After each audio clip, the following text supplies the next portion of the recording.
Իր սերնդակից գաղափարակիցներ Ռաֆու և Նալբանդյանի պես նաև էությամբ ու ստեղծագործական տեսակով առաջին հերթին ազգային գործիչ էր։ Այս հայ գրողի բոլոր երգերում, հրապարակախոսական նյութերում, նամակներում առկա է այն նույն մտահոգությունը, որը հուզում էր Նալբանդյանին ու Ռաֆուն՝ հայրենիքի ազատագրության խնդիրը։ Նա իր գլխավոր նպատակն էր համարում հայրենի երկրին ծառայելը և այդ պատճառով սիրված էր ամբողջ ժողովրդի կողմից։ Շիրվանզադեն նշելով, որ նրա անունը դղրդում էր Ռաֆու անվանը հավասար, գրում է. նա, որ ժամանակի միակ ժողովրդականացված քնարերգակն էր, որի մայրարաքսին երգվում էր, բողոքար Եվրոպա արտասանվում բեմերի վրա ու տներում, ամենուրեք, ուր կար միայն մի բուռ հայություն, նրա անունը երիտասարդության բերանում ազգային պարծանքի առարկա էր։ Այդպիսին էր Ռաֆայել Պատկանյանի համբավն ու հռչակը։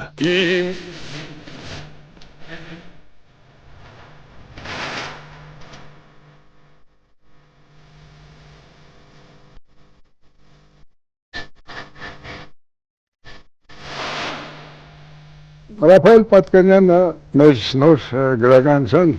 իսկապես ամենահետաքրքրական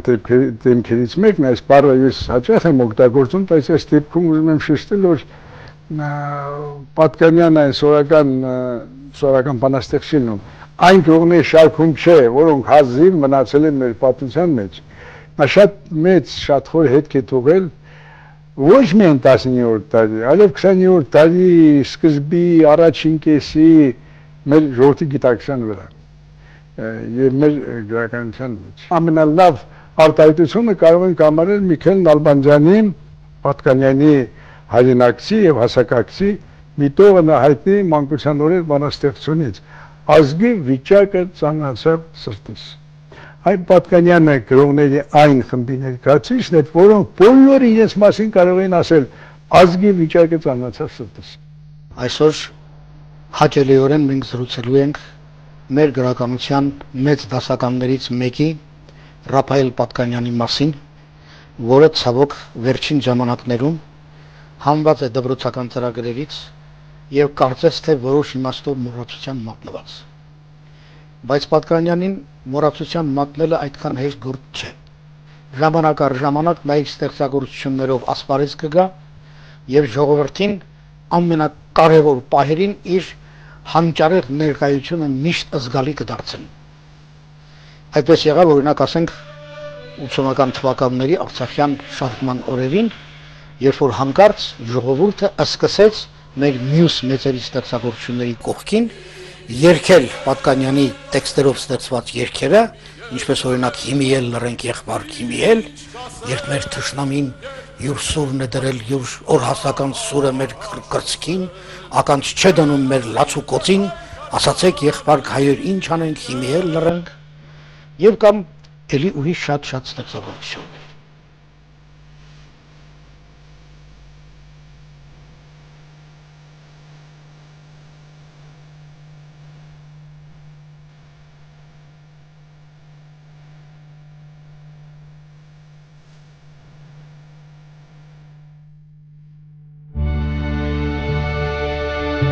Ռաֆայել Պատկանյանը ծնվել է Նոր Նախիջևանում 1830 թվականին։ Նախնական կրթությունը ստացել է հոր Գաբրիել Պատկանյանի դպրոցում։ Պատկանյանների նշանավոր տոհմը իր ուրույն տեղն ուներ հայ մշակութային կյանքում։ Ռաֆայելի պապը, Սերով վարժապետը, հայտնի մանկավարժ ու բանաստեղծ էր, իսկ նրա հորը, ով և գրող էր, և թարգմանիչ ու բանասեր, աշակերտել է ժամանակի խոշոր գործիչներից մեկը՝ Միքայել Նալբանդյանը, իսկ հոր եղբայրը Տեր Պետրոս Պատկանյանը, կենցաղային կատակերգության հիմնադիրներից մեկն էր։ Ռաֆայել Պատկանյանի մասին խոսել նախնշանակում է պարզել նրա տոհմաբանությունը։ Ոչինչ պատահական չի լինում։ Եվ այս տեսակետից Ռաֆայել Պատկանյանի անցած ճանապարհը, տոհմի անցած ճանապարհը պետք է բերեր հասցներ նրան։ Նրա պապը Սերովբեն եղել է բանաստեղծ և ուսուցիչ։ Նրա հայրը Գաբրիել Պատկանյանը եղել է քահանա, մամուլի հիմնադիր, դպրոցների հիմնադիր, գրող, Պայքարի մեջ է եղել Նոր Նախիջևանում քաղաքագլխի դեմ, այդ դրա կապակցությամբ նաև աքսորվել եւ նրանից պահպանվել է բավականին մեծ ժառանգություն։ Նրա հիմնադրած դպրոցում սովորել են եւ Պատկանյանը եւ Միքայել Նալբանդյանը։ Պատկանյանը նաև հոր հետ ճանապարհ է անցել, մամուլում աշխատելով եւ այլն։ Բայց Պատկանյանների տոհմի շարավիղները դեռևս շարունակվում են։ Ռափայելի եղբայրը Միքայել Պատկանյանը եղել է թատերագիր, թատերական գործիչ։ Հոր եղբոր որդին Քիրովպե Պատկանյանը նշանավոր հայագետ էր, իսկ նրա եղբայրը Հովհաննեսը նկարիչ։ Տեսնում եք ինչ տոհմ է, ճյուղավորումներով, այսպես ազգային նկարագիր ունեցող, ազգային կերպար ունեցող, ազգին ծառայող, ազգի համար ապրող մարդիկ էին։ Եվ դրա համար պահպանվեցին եւ այսօր էլ ահա նրանց լավագույն ժառանգներից մեկին Ռափայելին նվիրված հաղորդում է հնչում եթերով։ Պատանի Ռաֆայելը, որ հետագայում պիտի այդ տոհմի ամենանշանավոր ներկայացուցիչը դառնար, 1843 թվականին մեկնում է Մոսկվա, ուսանելու Լազարյան ճեմարանում։ Ուսումնառության տարիները ընդհանուր զարգացման ու դասական գրականության ուսումնասիրման տեսակետից մեծ նշանակություն են ունենում Պատկանյան գրողի ձևավորման գործում։ Նա ոգևորությամբ ընթերցում է թե հայ, թե օտարազգի հեղինակների երգերը, այդ թվում Եղիշեի, Խորենացու, Բյուզանդի, Լերմոնտովի, Տուրգենևի, Գոգոլի, Մոլիերի, Շեքսպիրի ու Շիլլերի գործերը։ Նրա վրա խոր ազդեցություն է ունեցել հատկապես իր ուսուցիչը, Մկրտիչ Էմինը։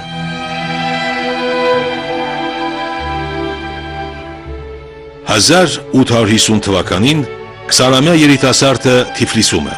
Ներսիսյան դպրոցում, որի տեսուչն էր իր հայրը։ Պատկանյանը ռուսերեն է դասավանդում, մասնակցում հոր հրատարակած Արարատ շաբաթաթերթի աշխատանքներին, տպագրելով իր առաջին բանաստեղծությունները։ 1851 թվականին գրողը ուսումը շարունակելու մտադրությամբ մեկնում է Դորպատ, սակայն նյութական հնարավորությունները թույլ չեն տալիս ուսումն այնտեղ շարունակել։ 50-ական թվականներին Աբովյանի հետքերով երիտասարդության մեծ հոսք էր սկսվել դեպի Դորպատի համալսարան։ Ռափայելը դրանցից մեկն էր։ Իսկ Դորպատյան համալսարանը արդեն նրա համար բանաստեղծի ձևավորման, գրողական մտածողության կայունացման մի որոշակի շրջան էր, որտեղ գերմանական ռոմանտիզմի տիրապետության շրջանում ինքը Պատկանյանը հայկական միջավայրի ճիշտ ու ճիշտ Աբովյանի նման հայտնվել էր իր համար անծանոթ միջավայր եւ այս միջավայրի ամբողջ առավելությունները ներծծելով հզորացրեց իր բնածին տաղանդը եւ 52-53 թվականներին այնտեղ մնալուց հետո նորից վերադարձավ Մոսկվա։ Հաջորդ 3 տարին նա անցկացնում է Մոսկվայում, որտեղ ստեղծում է Գամար Խաթիպա գրական խմբակը։ Խմբակի անվանումը կազմված էր հիմնադիրների անունների ու ազգանունների սկզբնատարերից։ Խմբակի նշանաբանն էր «Խոսիր այնպես, ինչպես գրում ես եւ գրիր այնպես, ինչպես խոսում ես»։ Սա գրական ու խոսակցական լեզուն մերձեցնելու ձգտում էր, ինչի կարիքը կա նաեւ այսօր։ Երբ նա սովորում էր Մոսկվայում 50-ական թվականներին իր երկու ընկերների Մնացական Թիմուրյանի եւ Գևորգ Քանանյանի հետ միասին հիմնեցին մի գրական ընկերություն, գրական միություն Գամար Խաթիպա անունով, որը կազմված էր նրանց անունների եւ ազգանունների առաջին վանքերից կամ տառերից։ Գամար Խաթիպա։ Ուրեմն Գաբրիել, Մնացական, Ռափայել, Քանանյան, Թիմուրյան, Պատկանյան։ Գամար Խաթիպա։ Պատկանյանը պատահական մարդկանց հետ չէր կարող գրական ընկերություն կազմել։ Մենք գիտեինք, որ Մնացական Թիմուրյանը գրական մտավորական է այնուամենայնիվ, բայց լավ պատկերացում չունեին Գևորգ Քանանյանի մասին։ Վերջերս ընդամենը 2009 թվականին ես հրավերով եղա Իրանի Իսլամական Հանրապետության Սպահան քաղաքը, նոր ջուղան, հին հայկական նոր ջուղան, այնտեղ ուսուցիչների վերապատրաստում, որը անց էր կացվում Գևորգ Քանանյանի անվան դպրոցում։ Պարզվեց, որ Մարիամ Աքիմյանը, որ Գևորգ Քանանյանի այրին է եղել, 1905 թվականին ճիշտ Մոսկվայի Լազարյան ճեմարանի նախագծով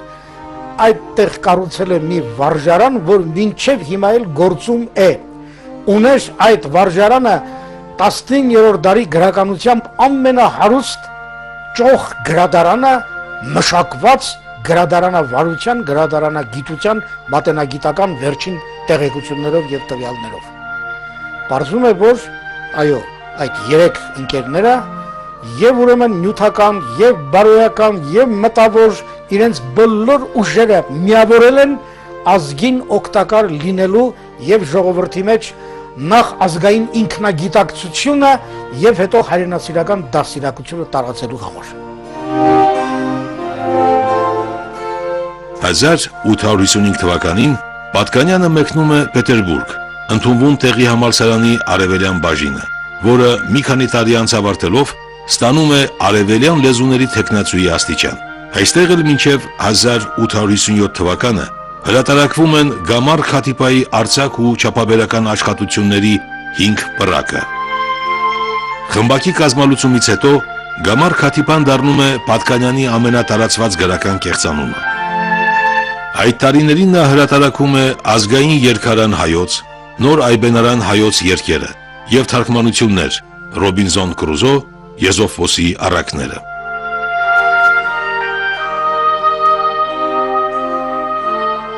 Պատկանյանի ստեղծագործական կյանքը բաժանվում է երկու շրջանի, որոնք մեկական տասնամյակ են ընդգրկում՝ 50-ից 60 եւ 70-ից 80-ական թվականները։ Նշենք, որ Պատկանյանը բազմաժանր հեղինակ էր, գրել է բանաստեղծություններ, պոեմներ ու արձակ գործեր։ Ստեղծագործական առաջին շրջանում նա հեղինակել է ազգային, սոցիալական, պատմական թեմաներով գործեր։ Իհարկե, ինչպես բոլոր բանաստեղծները, Պատկանյանն էլ կյանքի առաջին շրջանում գրել է նաև բանաստեղծություններ սիրո եւ ունայնության թեմաներով։ Սակայն դրանց կողքին կան նաև քաղաքական բնույթի գործեր։ Նրա հայրենասիրական թեմայով գործերը ահռելի նշանակություն են ունեցել ժամանակի հասարակական կյանքում։ Երբեմն բանաստեղծի գիրը ազգին սթափեցնելու համար հնչում էր սուր ու հատու, ինչպես օրինակ Հայերու թուքը բանաստեղծությունում։ Երկինք շնորհեցին քեզ լեզու ճարտար, քարոզ չի ստացար հրճակ ու հանճար, բայց թե լեզվետ շահ չունի Հայաստան, թքել են քուալ, լեզվի տալ վրան։ Պատկանյանը ահա ապրեց ազգային ոգևորումների, ազգային այսպես զարթոնքի մի շրջան եւ իր քնարը դարձրեց շեփոր ժողովրդին ոտքի անելու, հայրենիքը ճանաչելու, սիրելու ու հայրենիքի համար կռվելու։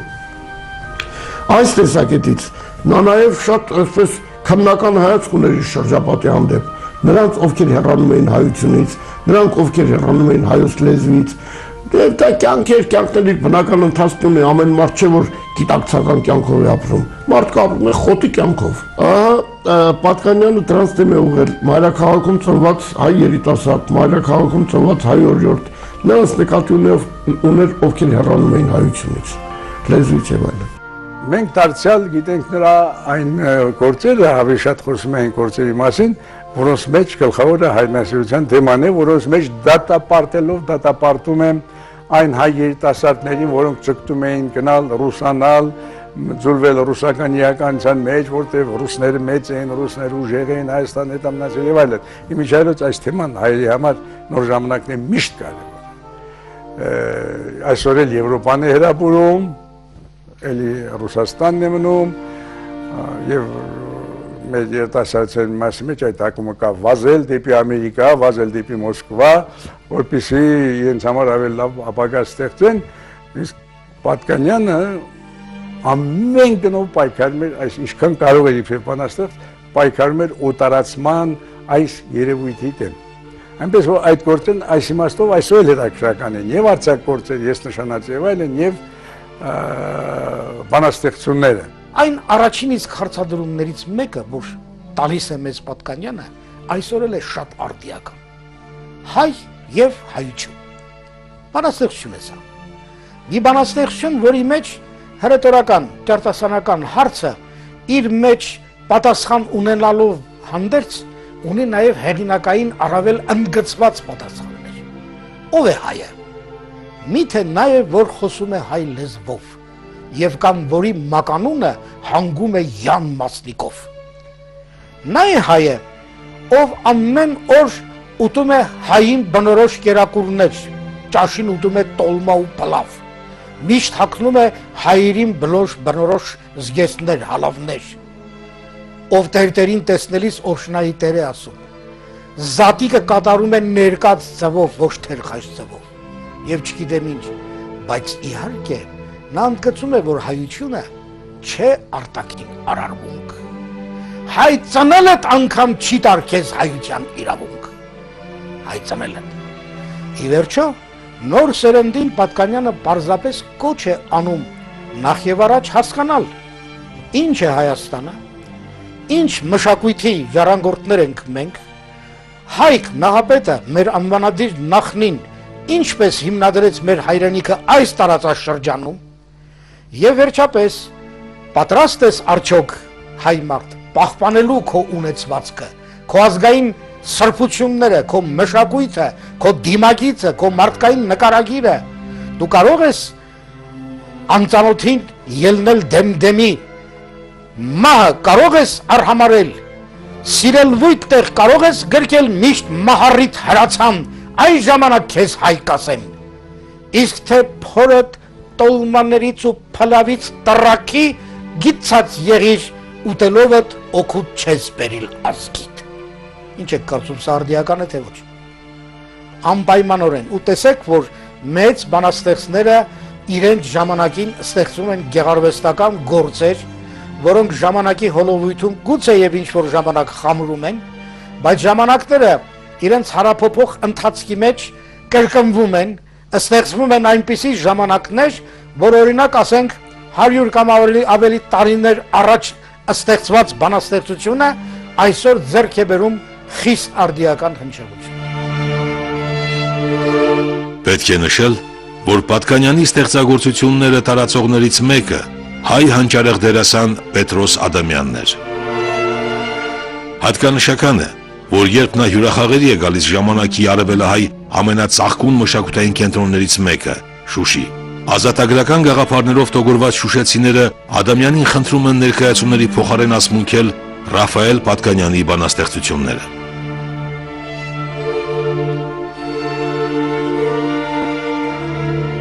Պատկանյանը մի երևույթ էր եւ իրենով պայմանավորվում էր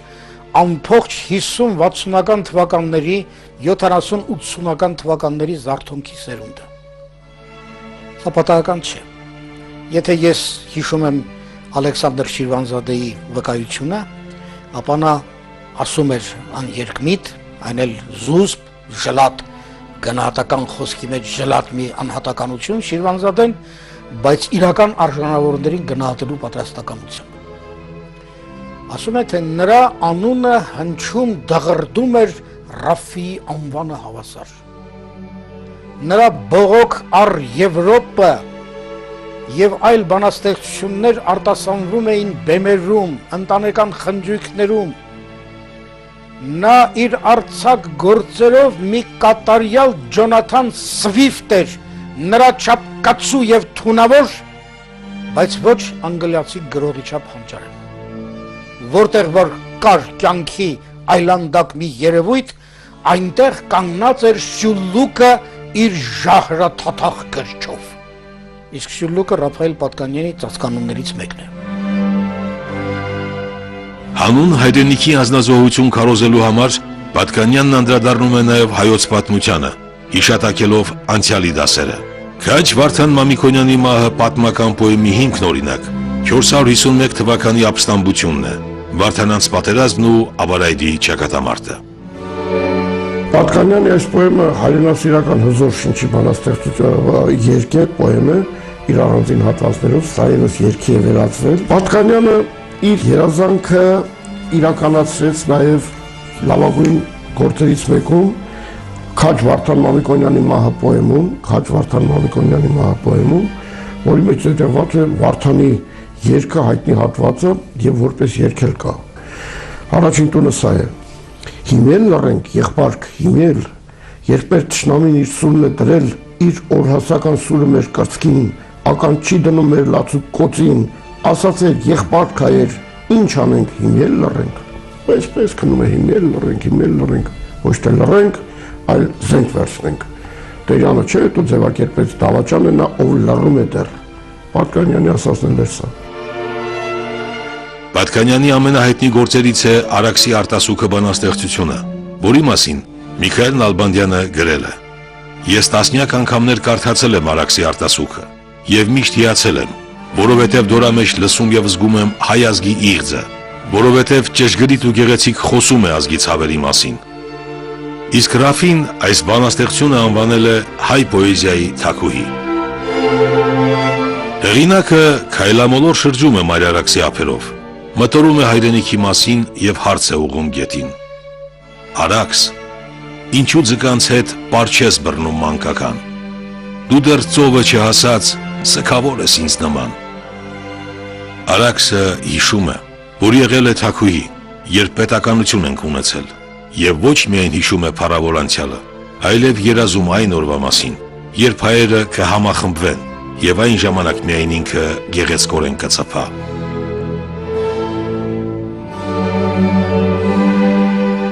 Չմոռանանք, որ Պատկանյանը 50-ական թվականներին մինչև 60-61 թվականները գրել է իր բանաստեղծությունները անցել է իր բանաստեղծական գործունեության առաջին շրջանը։ Առաջին շրջանում նա իսկապես Աբովյանի հետևորդ է եւ ջանում է անպայման Հայաստանը տեսնել օտարների լծից ազատագրված, ինչպես օրինակ դա տեսնում ենք Արաքսի արտասուքը այլաբանական բանաստեղծության մեջ, եւ տեսնում ենք նրա մեծ կարգախոսը, որ հայ զավակները օտարության մեջ չպիտի մնան, օտարի շահը թույն է մահաբեժ, ասում է Պատկանյանը, եւ ընդգծում է, որ հայ մարդը պարտավոր է վերադառնալ իր հայրենիք եւ տեր կանգնել իր հայրենական ունեցվածքին։ Եվ սրա լավագույն օրինակը հայ պատանին երգում է բանաստեղծությունն է, որով ավարտվում է նրա ռոմանտիկական բանաստեղծական մտածողության առաջին շրջանը։ Իսկ այս շրջանում նա անպայմանորեն գրել է երկու կարևոր պոեմ, մեկը Զարմայր Նահապետի մահը 1950 թվականին լույս է տեսել Թիֆլիսում իր հոր խմբագրությամբ հրատարակված մի պարբերականում, իսկ ավելի ուշ 57-58 թվականներին գրել է Քաջ Վարդան Մամիկոնյանի մահը պոեմները։ Դուք նկատում եք արդեն, որ պատմական անցյալի մեր հերոս նախնիների օրինակով ժամանակակից եւ հաջորդ սերունդներին դաստիարակելու գաղափարը, որ սկզբնավորվել է Արիշանի ստեղծագործությամբ, շարունակել է Պատկանյանը եւ հետագա գրողները, այսինքն Ռաֆին, մեր պատմավիպասանը, պատմավիպասանները, պատմագեղարվեստական գրականություն ստեղծողները, սրանք որոշակի իմաստով Պատկանյանի շարունակությունն են կամ նրա աշակերտները։ Պատկանյանը գլխավորապես ռոմանտիկ է, ժամանակի ռոմանտիկական ուղղության վառ ներկայացուցիչներից, սակայն իր երգերում նա ոչ միայն հետևում է նախորդ շրջանի գրական ավանդներին, այլև ներառում նաև հաջորդ շրջանի ռեալիզմի ավանդները։ Սա արտահայտված է նոր Նախիջևանի բարբառով գրված նրա արձակ գործերում։ Բացի այս, գրականագետները ընդգծում են փառասերը, Տիկին եւ Նաժիշտ վեպերում առկա սենտիմենտալիզմը։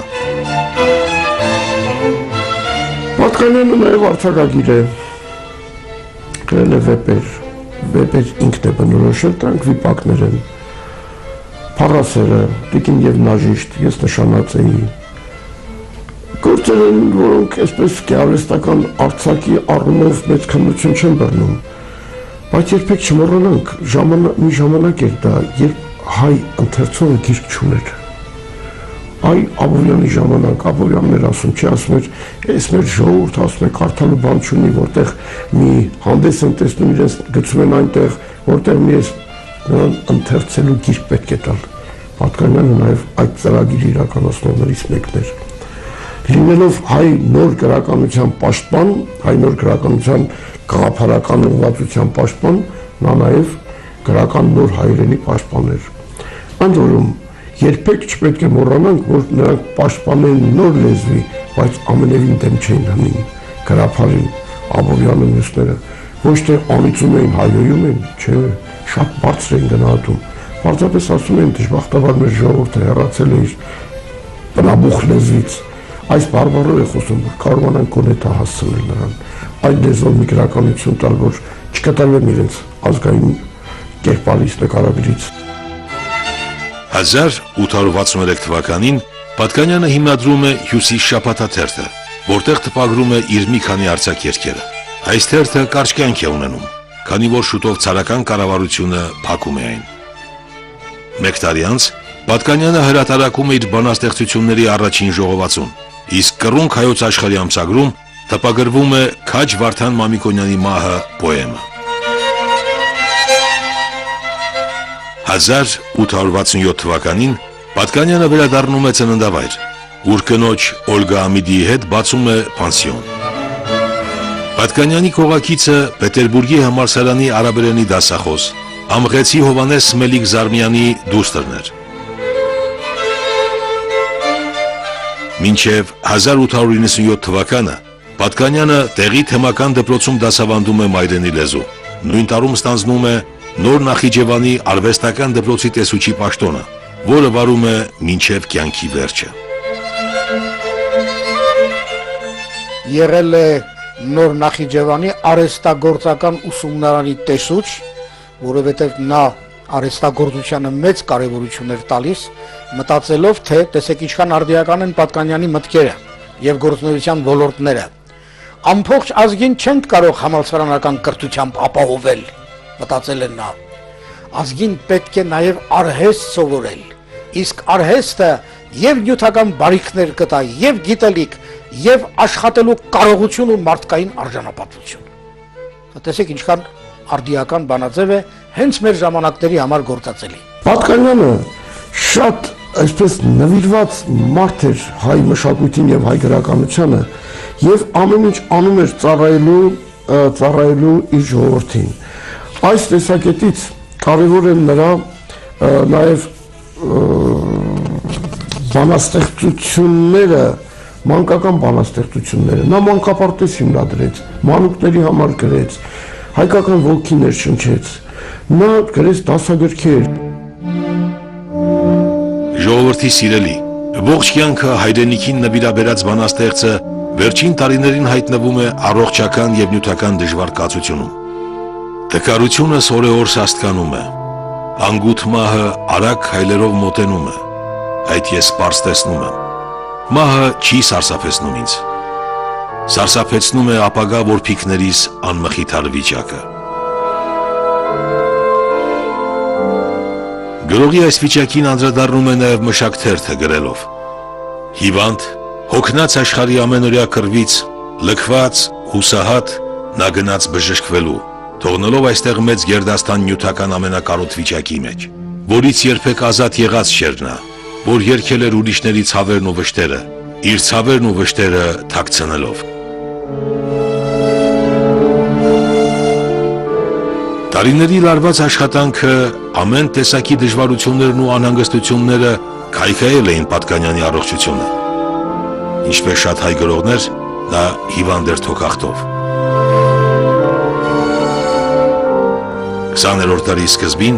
1902 թվականին, Ռաֆայել Պատկանյանը կնքում է իր մահկանացուն։ Ռաֆայել Պատկանյանն էլ փաստորեն բուն Հայաստանում չի եղել։ Միայն մի անգամ է եկել Հայաստան, այն էլ այն ժամանակ, երբ արդեն ավարտել էր իր գրական կարիերան եւ ազգային ռոմանտիզմից արդեն անցել էր կարծեք թե սթափ մտածողության եւ առաջին անգամ Հայաստան գալով խեղճ մարդը զարմացած է եղել։ Երբ առաջին անգամ ոտք դրի Հայաստանի հողի վրա, տեսա, որ Հայաստանը նման չէ իմ պատկերացրածին, ոչ էլ տեղի ապրող հայությունը։ Նման չեն, ասում է, իմ այն պատկերացրածներին, որ ես ստեղծել էի հեռավոր պանդխտությանս մեջ։ Ինձ թվում էր, եթե ոտք տնեմ Հայաստանի հողի վրա, ինձ պիտի դիմավորեն տիգրաններ, արշակներ, վաղարշակներ, եթե ոչ նրանք, ապա գոնե նրանց պայազած սերունդները,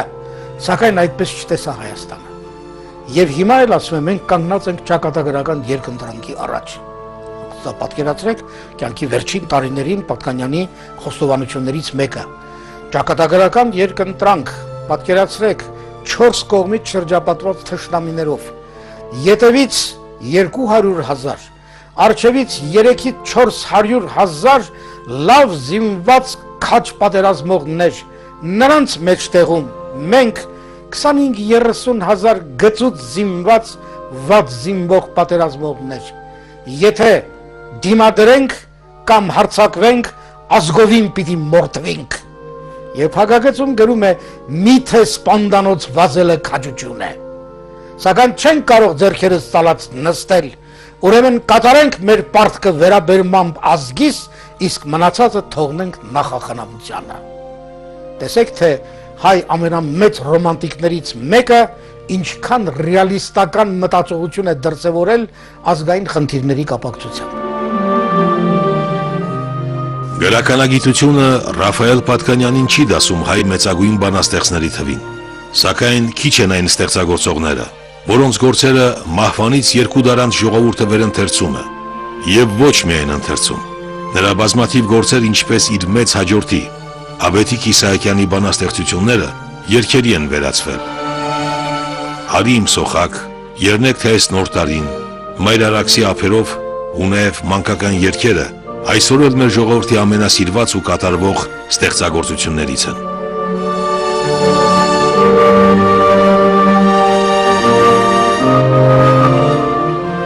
Ռաֆի Մուրադսանյան անկեղծ այրնասերներ են, դա նրանց համար լոզունգ չէր, դա նրանց համար պահի խնդիր չէր, նրանք վարվում են, որ հիշեմ նորից Նալբանդյանը ասում է ազգի վիճակը ծանրացավ սրտից,